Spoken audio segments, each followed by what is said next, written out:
excellent wretch, perdition catch my soul. But I do love thee, and when I love thee not, chaos is come again. My noble lord, What dost thou say, Iago? did Michael Cassio, when you wooed my lady, know of your love? He did, from first to last. Why dost thou ask? But for the satisfaction of my thought, no further harm. Why of thy thought, Iago? I did not think he had been acquainted with her. Oh, yes, and went between us very oft. Indeed. Indeed? Aye, indeed. Discernest thou aught in that? Honest. Is he not honest? Honest, my lord. Honest? Aye, honest. My lord, for aught I know. What dost thou think? Think, my lord? Think, my lord. By heaven, he echoes me, as if there were some monster in thy thought too hideous to be shown. Thou dost mean something. I heard thee say even now thou likest not that, when Cassio left my wife. What didst not like? And when I told thee he was of my counsel, of my whole course of wooing, thou criest, indeed, and didst contract and purse thy brow together, as if thou then hadst shut up in thy brain some horrible conceit. If thou dost love me, show me thy thought. My lord, you know I love you. I think thou dost, and for I know thou art full of love and honesty, and weighst thy words before thou givest them breath. Therefore, these stops of thine fright me the more, for such things in a false, disloyal knave are tricks of custom, but in a man that's just, they're close dilations working from the heart that passion cannot rule. For Michael Cassio, I dare be sworn, I think that he is honest. I think so too. Men should be what they seem, or those that be not, what they might seem none. Certain men should be what they seem. Why then, I think Cassio is an honest man. Nay, yet there's more in this. I prithee speak to me as to thy thinkings, as thou dost ruminate, and give thy worst of thoughts, the worst of words. Good my lord, pardon me. Though I am bound to every act of duty, I am not bound that all slaves are free to utter my thoughts. I say they are vile and false, as were the palace whereinto foul things sometimes intrude not.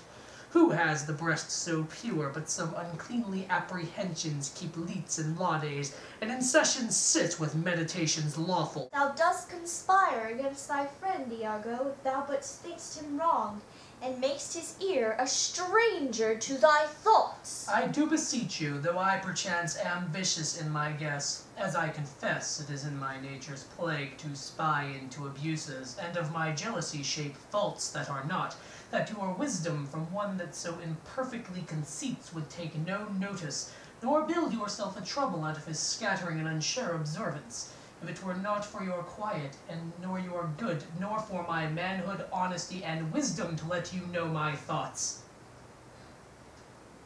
What dost thou mean? Good name in man and woman, dear my lord, is the immediate jewel of their souls. Who steals my purse steals trash. 'Tis something, nothing. 'Twas mine, 'tis his, and has been slave to thousands. But he who filches from me my good name robs me of that which not enriches him, and makes me poor indeed. By heaven, I'll know thy thoughts! You cannot, if my heart were in your hands, nor shall not whilst 'tis in my custody. Ha! Oh, beware, my lord, of jealousy. It is the green-eyed monster which doth mock the meat it feeds upon. That cuckold lives in bliss, who, certain of his fate, loves not his wronger. But oh, what damned minutes tells he o'er who dotes, yet doubts, suspects, yet fondly loves. Oh, misery! Poor and content is rich, and rich enough, but riches fineless is as poor as winter to him that ever fears he shall be poor. Good God, the souls of all my tribe defend me from jealousy. Why? Why is this? Think'st thou I'd make a life of jealousy? To follow still the changes of the moon with fresh suspicions? No! To be once in doubt is to be resolved, Exchange me for a goat when I shall turn the business of my soul to such as supplicate and blown surmises, matching thy inference. 'Tis not to make me jealous to say my wife is fair, feeds well, loves company, is free of speech, sings, plays, and dances. Where virtue is, these are more virtuous. Nor from mine own weak merits will I draw the smallest fear or doubt of her revolt, for she had eyes and chose me. No, Iago, I'll see before I doubt. When I doubt, prove, and on the proof there is no more but this: away at once with love or jealousy. I am glad of this, for now I shall have reason to show you the love and duty that I bear you with franker spirit. Therefore, as I am bound, receive it from me. I speak not yet of proof. Look to your wife. Observe her well with Cassio.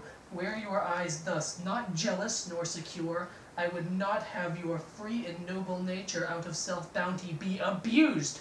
Look to it. I know our country disposition well. In Venice they do let heaven see the pranks they dare not show their husbands. Their best conscience is not to leave it undone, but kept unknown. Dost thou say so? She did deceive her father marrying you, and when she seemed to shake and fear your looks, she loved them most. And so she did. Why, go then. She that so young could give out such seeming to seal her father's eyes up as oak. He thought 'twas witchcraft, but I am much more to blame. I humbly do beseech you of your pardon for too much loving you. I am bound to thee forever. I see this hath dashed your spirits. Not a jot. Trust me. Not a jot. I fear it has. I hope you will consider what is spoke comes from my love. But I do see you are moved. I am to pray you not to strain my speech to grosser issues, nor to larger reach than to suspicion. I will not. Should you do so, my lord, my speech should fall into such vile success which my thoughts aim not. Cassio's my worthy friend. My lord, I see you are moved. No, not much moved. I do not think but Desdemona's honest. Long live she so, and long live you to think so. And yet how nature, erring from itself. Aye, there's the point, as, to be bold with you, not to affect many proposed matches of her own clime, complexion, and degree, whereto we see in all things nature tends. Foe, one may smell in such a will most rank, foul disproportions, thoughts unnatural, but pardon me, I do not in position distinctly speak of her, though I may fear her will, recoiling to her better judgment, may fall to match you with her country forms, and happily repent. Farewell, farewell. If more thou dost perceive, let me know more. Settle my wife to observe. Leave me, Iago. My lord, I take my leave.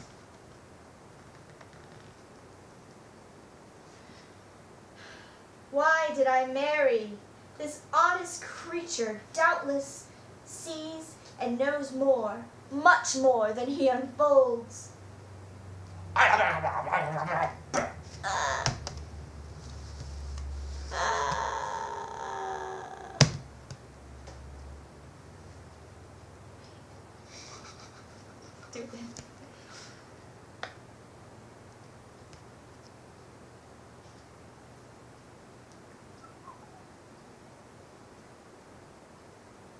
Thus do I ever make my fool my purse. For I my knowledge gained should profane if I would time expend with such a snipe, but for my sport and profit. I hate them all, and it is thought abroad that twixt my sheets he's done my office. I know not if it be true, but I, for mere suspicion of that kind, will do as if for surety. He hoards me well, the better shall my purpose work on him. Cassio's a proper man. Let's see, to get in his place and plume up my will in double knavery. How? How? Let's see. After some time, to abuse Othello's ears that he is too familiar with his wife. The more's a I don't remember the next part. He hath a person in a smooth discourse to be suspected, framed to make women false. The more is of a true and open nature. These men honest when they but seem to be so, and will as tenderly be led by the nose as asses are. I have it. It is engendered. Hell and night shall bring this monstrous birth to the world's light. Ha ha ha ha ha ha.